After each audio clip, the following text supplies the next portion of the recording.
Grabe to mga lods. While tayo ay nililin lang nila sa mga quadcom nila at sa mga walang kwenta nilang hearing, hindi natin napapansin, ito na ang nangyayari.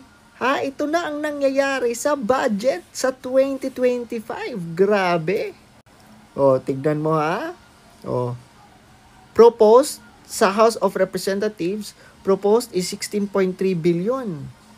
Pero pagdating sa BICAM ratified, 33.67 billion na ang idinagdag sa budget ng House of Representatives. 16.3 billion. Iba din itong mga buwaya.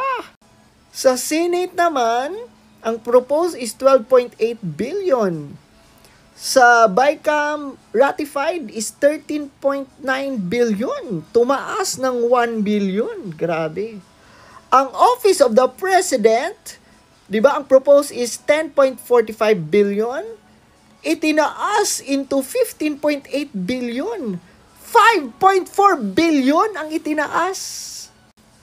Ang Judiciary, 61.6, di ba? And tumaas ng 62.1 billion, so 430 million. Ang unprogrammed, Diyos ko, ano ba to? Diba? So, ang dinagdag is 375 billion. Ito ang grabe, DPWH! Diyos ka! Ang mga kontraktor, mga kongresista.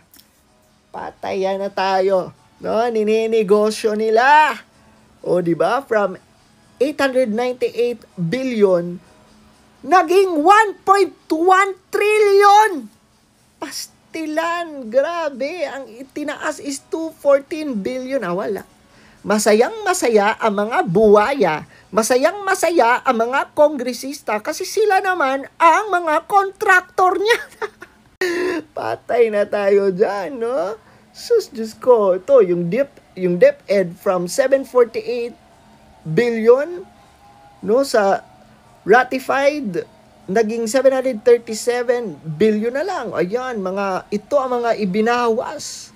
Ang mga binawasan, ang DepEd, ang DSWD, ang DOTR, ang Department of Agriculture, nako. Ang DHSUD, ang MUP pension, di ba? Ang mga personal benefits, AFP modernization.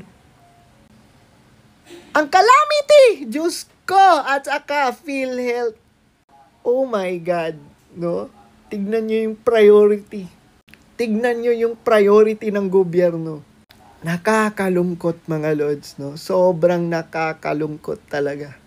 Yung DepEd na importante, yung Department of Agriculture, importante din yan. Wala. PhilHealth, napaka-importante. Wala. Diyos ko, nakakasuka.